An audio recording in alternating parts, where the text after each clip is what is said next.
We will call tonight's committee of the whole meeting back to order. We are on item 5.3, letter of request with Andy Avenue. Administration. Thank you, Chair. I will turn it over to Mr. McLaughlin. Thank you, and through to all of committee. This topic is actually a continuation of our previous one. It comes out of the same meeting that we had with KDL Holdings on February 11th. This back parcel that they have purchased, actually it was through this meeting with them that we suggested the idea that they could actually get to their property through Windy Andy instead of building the road as a continuation of Keel Drive up through the property that the town has purchased that has the 2 golf holes on it. And at that meeting it was discussed that it is probably the lower cost option to get both servicing and an initial road up to it, although the connection probably will have to be built someday all the way down into Keel Drive as well. But to get first initial access, this is probably the easier way to get there. And so, again, the suggestion to partner to upgrade Windy Andy, the road, and bring water and sewer up to that area, I think is a good idea and something that the town should explore. However, making a formal commitment to do so shouldn't be done until we know those costs. And right now, those costs would be a very large guess, because until you know how you're going to improve the road, you don't know whether or not changes to the bridge file would be necessary. And that could have an order of magnitude of probably doubling the cost of the project if you have to realign or replace that bridge file as part of the project. So although I think this is a good idea to explore through as the developer does their work, I think it's too early to make any type of commitment without knowing the costs and the scope of doing the project. And with that, take any questions. All right, thank you very much. Committee, Councillor Chambers. Thank you. I'm quite happy to see this come up. As someone who lived for many, many years in that area, it's certainly overdue from an infrastructure perspective. There's a lot of really bad wells, bad sewer, old grandfathered, let's call them, sewer systems up there, water table issues, lots of different things. And I think that, using this opportunity to help a development as well as help the existing citizens up there to get some basic services brought in and upgrade to that area is certainly long overdue. So I'm happy to see this. But just, the letter's just saying that we would be, or they're just asking that we would consider this in the future. So is there no specific action requested at this time? It's just information. Administration. Through the chair of the council, my understanding of their intent is that they would like some commitments, similar to what we talked about before, but they would like some commitments on what we would be willing to contribute towards the offsite infrastructure, the road upgrade, the utilities, for the project.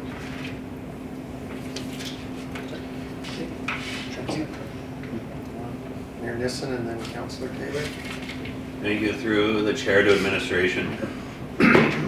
With Windy Andy Ave, there's a number of structures there that aren't serviced with municipal water and sewer, as mentioned in the report, and the road itself likely needs upgrading. What would be the municipal process outside of this development and this developer?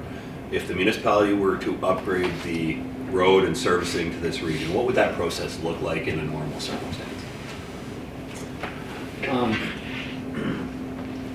That question is a difficult one. The history of Hinton is that those costs would be paid for through frontage fees to the community. That is what was required of other areas when it happened. when those type of upgrades were done. It's a type of local improvement, which is calculated into frontage fees. So that's the history that Hinton has done. Other communities upgrade their substandard areas on their own with tax dollars. Other areas do a little bit of both, cut it percentage-wise. So as you look across Alberta, every community deals with that differently. Here, I think that it's mainly been around water, sewer, and asphalt costs. As we move forward with our future water and sewer upgrades and neighborhood rehabilitations, as we move into older areas of town and replace old infrastructure, we have to ask the question, does that apply to all upgrades? Because previously, when we replace asphalt, if you had asphalt, well, then the taxpayer is just paying for it and there's no local improvement. But what about streetlights? Like, if there's no streetlights and we come through, should we put streetlights in and bring an area up to standard? And then should we charge people local improvements to do that? Like, I think the whole process that the town of Hinton uses on what all the taxpayers pay for versus what a small subset of the taxpayer pays for, I think needs to be relooked at as we look towards doing neighborhood rehabs. And this would be sort of the perfect project to do that, because if you require it from local improvement, you will never get it up there because it's just too expensive for the number of homes. Okay, thank you for that. If I may follow up, Chair? Thank you. Okay, so understanding that traditionally it would be a local improvement cost. Now, with the development on site, there's maybe some incentives for the town to do a little bit more. Let's talk not about cost for a moment, let's talk about the process. So where we stand today, let's hypothetically say council decided we're going to upgrade the street, put in the services. What would the process, what steps? I'm sure there's public consultation required, probably consultation with the community itself. What would that process look like? And then what would be the long-term consequence in terms of costs to the residents of that community outside of frontage fees for the new service? Okay, I'm going to answer what I think you're asking. The process would be we'd have some community meetings. We would calculate the costs. We would work that out to what it would cost frontage-wise, and the community would have a chance to vote on whether or not they would want to see that go forward. And then we'll go there. Okay, then outside of frontage costs, the long-term costs, so these houses right now, these residents aren't connected to our utility system, so they would take on a utility bill once they're connected. Oh, yes. Right, that would be an Yes. additional cost. Would there be any additional tax costs to them after the road was upgraded, for instance? Or is it just a utility cost that would be an increase for, that we would anticipate? Well, it would depend what you put into the frontage fees. If you put the cost of redoing the road in the frontage fees, obviously their taxes would go up significantly by the cost of the frontage fees added to their.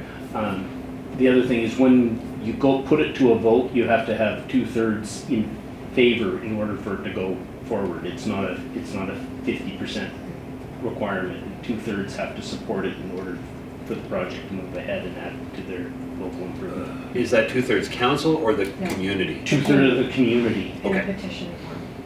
On a petition form? Okay. Thank you, Chair. Okay, Councilor Good. Thank you, Mr. Chair, but just a point of clarification, that would be, sorry, that check stop with the citizens would only be for a local improvement? Okay, not if we change tax with how we do these developments in an area. If council decided by will of council that we wanted to pursue the development of not applying it across the taxpayers in a general area, that it was just the use of, general town coffers, wherever that comes from, reserves, taxation, etc., that would just be applied through regular decisions of council. Councillor Magoon, Mayor Nissen? Thank you, and Councillor Magoon just brought up this question. So on the frontage fees or the costs and going forward, another hypothetical, let's say the council decided to fund the whole thing and wasn't going to be done through a local improvement with this community. What community consultation would still be required, and would we still need a vote to connect the community to utilities? Through the chair to the committee, we wouldn't require any type of petition or vote if they're not being charged a local improvement. You could just do the project. We would still do an open house and some community participation to explain whatever the project ends up being. Okay, and are we, so, gonna ask a very specific question. If a resident in the community, we're bringing utilities into the community, if a resident in the community didn't want to connect to the municipal utility, is there a mechanism for the town to either force them to connect, or does that resident still have a choice should we choose to move utilities to the area?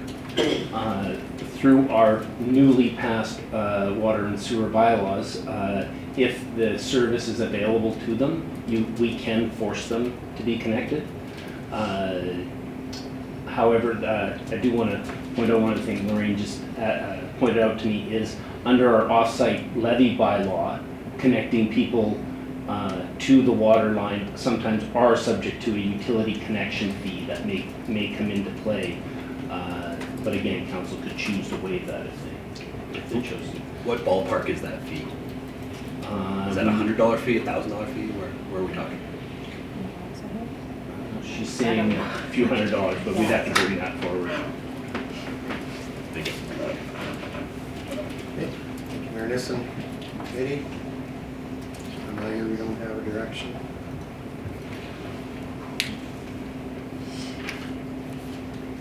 Mayor Nissen? Through the chair to administration, if we were to make a motion today to bring back a report on the improvement of Winniandy Road area, is that capital project report by chance already completed? Did we see this come up in a budget discussion previously? Or is this not one of the streets that we talked about upgrading previously? Through the committee, yes, at one time 2 years ago, we did complete a CPP for that, so we would have some information to build upon. However, it didn't have upgrading the road to the standard that we would need to service this development that's in front of us today, so we would have to make some adjustments to that, but we do have a baseline to work from. Okay, thank you. Mayor Nissen, Councillor Magoon? Yeah, just a clarification.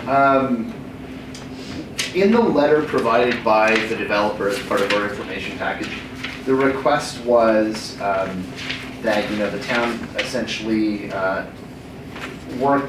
enter into a commitment to contribute financially to the Winniandy road improvements. When they say road improvements, is it administration's understanding that bringing that to the standard they identify in the letter also includes the water and sewer components there?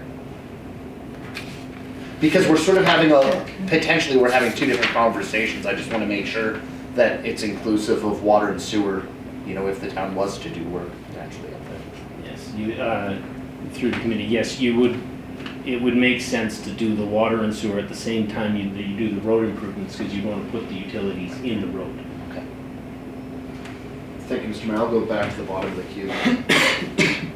Okay, Councillor Magoon? Perfect. Then I'll seek consensus, Mr. Chair. I'd like to seek consensus that, and then Jen, I'll just wait till you're ready.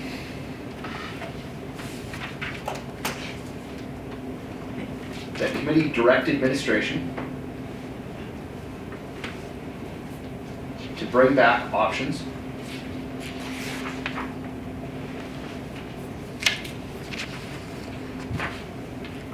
for partnering with KLD Holdings to contribute to local road improvements on Winnie Andy Ave. If I could just speak to that, Mr. Chair. I think in this case, we've received a request from the developer that they'd like to enter into an agreement of commitment, but at this point, I think it's more appropriate that we hear from administration what those potential options might look like. And then from there, we can decide whether or not that's a viable option, or, you know, seeking out any other potential options. Maybe it doesn't involve the developer, but to know what our options around that area are. But we've received a request. I think the polite thing is that we answer them based on information administration can provide. Thank you. Thank you, Councillor Magoon, Councillor Haas, Mayor Nissen, and myself. Yeah, I think, I know I'm comfortable with supporting this.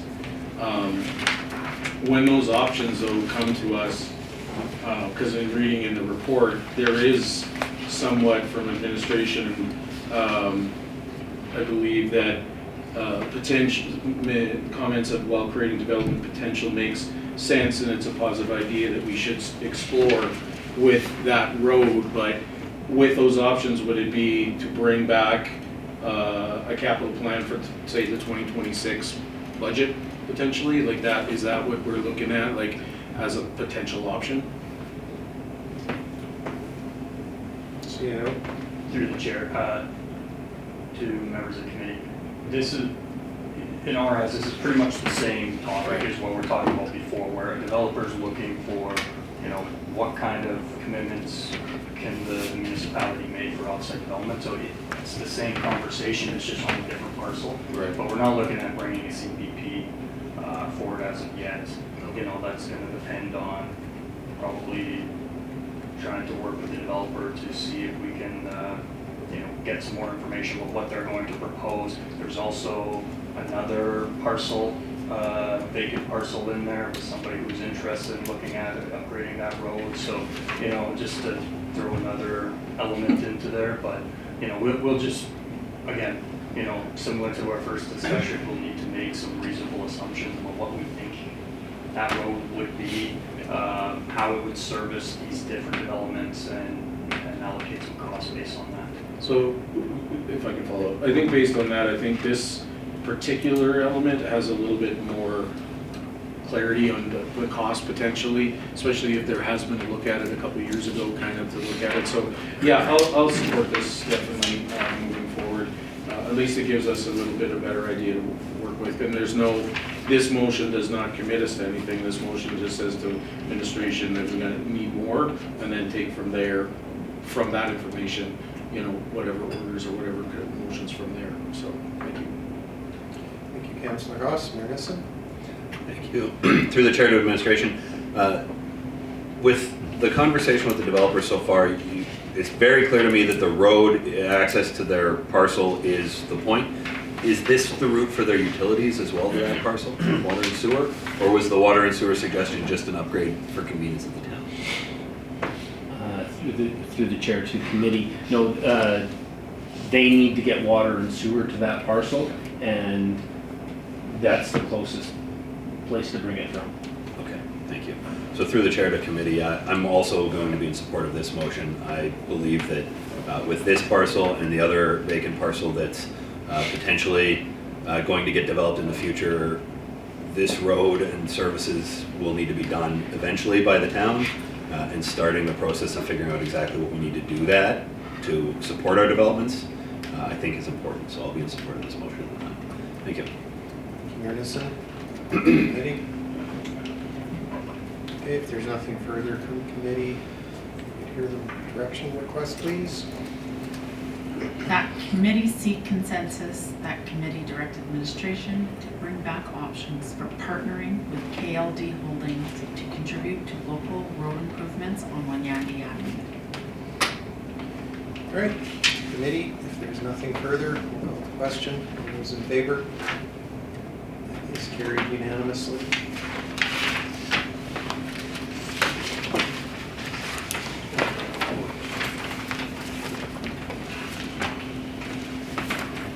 That brings us to council reporting. Do you want to start? Nothing to report. Okay. Councillor Haas? Thank you, Mr. Chair. I do have something to report on.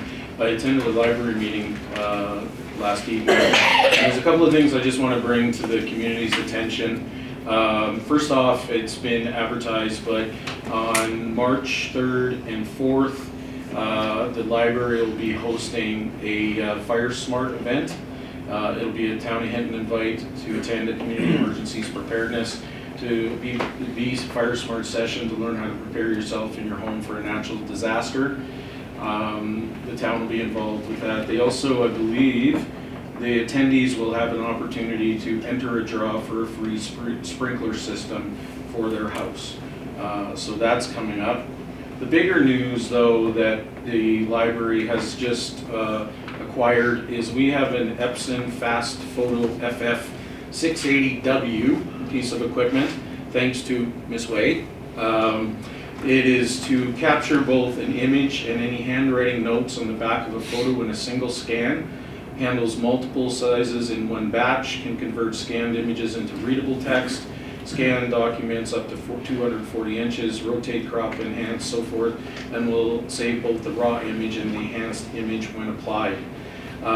We had a conversation as a library board. There's been a lot of concern with fire smarting and people with their photos and everything, and we wanted to try and provide a service on site that they can come in and scan their images and digitize them so that they can easily take them with us in the event of there may be a fire. So what we talked about last night at the board meeting is that this equipment will be available, but only as a self-serve to the public. But patrons, they must book the equipment with the library staff. And also we're asking that they have an active library card in order to use it. And the reason being is because, one, you get a library card, more library cards go out. Two, though, if there's any damages to it, then we know who's used it and we can have some access to that. The booking the equipment, we're asking, will be by donation. So there won't be a specific charge, but we are asking for a donation to use it. We'll also be prepared to give instructions to show you how to use the equipment. And of course, the library isn't going to be responsible for any damage to their photos or any documents whatsoever. But I just wanted to, unfortunately, I hope everybody could hear that on their new system to this evening, but wanted to give the opportunity and heads up that this is starting. The equipment is available right now, so anyone interested can come and digitize their photos. That's everything I have to report. Thank you, Mr. Chair. Thank you, Councillor Haas. Madison? Thank you, Chair. Through the Chair to Committee, last Wednesday, administration and myself had a virtual meeting with the province on the coal industry modernization initiative. The province put out, back in 2022, they changed the rules on coal mining, and now we're back to the original rules that were passed back in the 70s. From talking to them, there's really no change here. The moratorium on the port and coal export from the ports still exists in 2030 at the federal level, so no expected changes in our region. On Friday, I was able to attend the first planning conference for Hinton Search and Rescue's disaster response exercise, May 3rd and 4th weekend. It's going to be a evacuation in preparation for a wildfire. There's plans to run all of the different groups through their various responsibilities and make sure that we are as prepared as possible going into this season going ahead. And on the topic of preparedness, thank you, Councillor Haas, for mentioning March 3rd and 4th Fire Smart sessions at the library. Tomorrow at 11:30, there is a Chamber of Commerce disaster preparedness luncheon at the Holiday Inn, and you can contact the Chamber for details on that. Additionally, we had a physician from Arch, we had two physicians, a family couple, come and do a tour of Hinton on Friday. I hear the tour went very well. Our schools gave a phenomenal tour. Today I took another physician and their spouse, who is going to be a physician's assistant, out on a tour, and our schools showed fantastic once again. And we have another physician coming for a tour next week.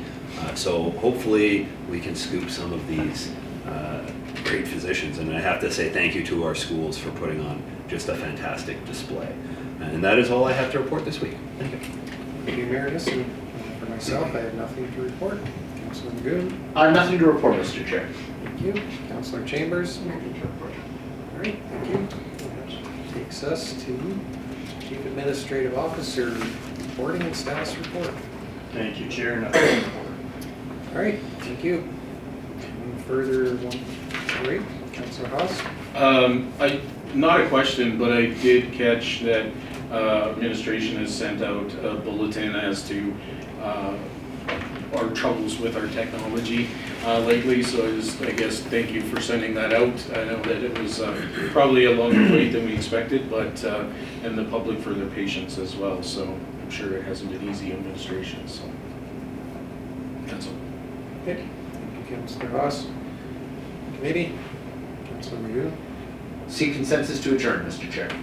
thank you. There is a motion to adjourn. All those in favor? Adjourn. Thank you. Would you like to